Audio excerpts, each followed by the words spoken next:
আমাদের ফানেরছড়া আদর্শ উচ্চ বিদ্যালয়ের মহেশখালী হুয়ানক ফানেরছড়া আদর্শ উচ্চ বিদ্যালয়ের 12 বেসের আমাদের বড় ভাই মনির উদ্দিন, সে এখনও নিখোঁজ। তার কোনো ধরনের খোঁজ পাওয়া যায়নি। 40 জন তো রাজ্য হলো নেরিবান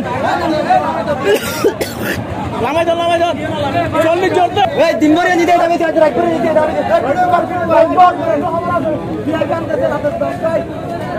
একটু আগে ছাত্ররা একটা স্পিডবোট যাত্রী আটকে দিচ্ছে। এটার কারণ হচ্ছে গত বর্ষে যে আন্দোলনটা হয়েছে সেখানে 10 দফার মধ্যে একটা দাবি ছিল বিআইপি প্রথা বাতিল করতে হবে।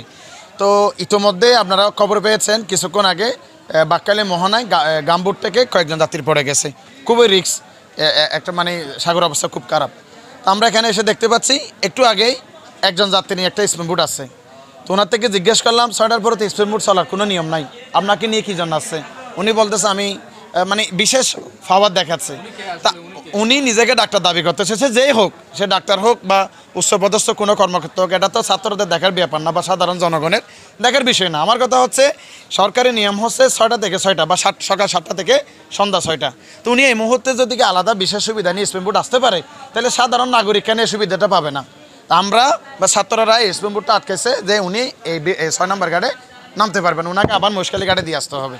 কারণ কিছু ব্যক্তির জন্য আলাদা সুবিধা থাকবে আর সাধারণ নাগরিকদের জন্য সুবিধা থাকবে না। এই বৈষম্য তো বাংলাদেশে থাকতে পারে না। এই বৈষম্যর জন্য তো মুক্তিযুদ্ধ হয়নি 1971 সালে।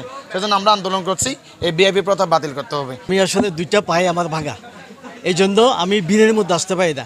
তারপরে আমি 6টা থেকে বসেছিলাম আসার জন্য। এখানে ওই যে ঘাটের গামবোট অ্যাক্সিডেন্ট হয়েছে শুনছি, ওই জন্য ঝামেলা হচ্ছিল, আসতে পারতেছিলাম না। মাঝে মধ্যে হয়তো বৃহস্পতিবার বিশেষ করে আজকে আপনারা 2জন লোক দেন, আমার মা মৃত্যুসজ্জায়, নাইলে আসতাম না আমি।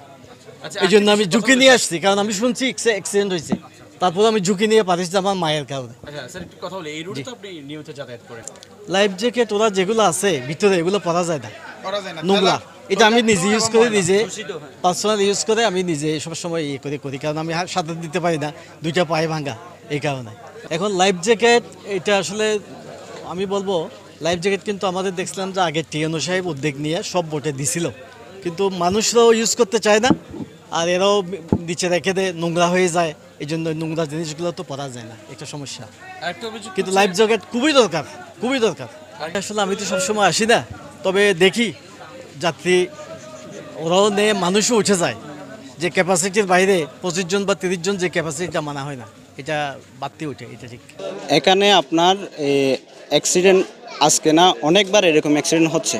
এর কারণ হচ্ছে এখানে ঘাট কর্তৃপক্ষের কিছু অনিয়ম আছে, বুট এবং এখানে বুট যারা চালায় তাদের কিছু অনিয়ম আছে, সাথে প্রশাসনও জড়িত। এখানে না হয় এরা এত অ্যাক্সিডেন্ট করার পরেও কেন পার পেয়ে যাচ্ছে। আজকে ধরেন একটা গাম বুটে অথবা কাঠের বুটে আপনার যাত্রী নেওয়ার কথা আছে 40 জন, এরা 60 থেকে 70 জন কেন নেই?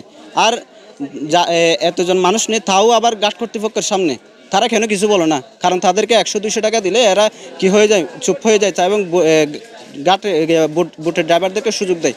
আবার কোনো প্যাসেঞ্জার যদি, কোনো যাত্রী যদি এর প্রতিবাদ করতে যায়, বলে যে বুট যাবে না, বুট বন্ধ, এরকম প্রায় সময় বলে।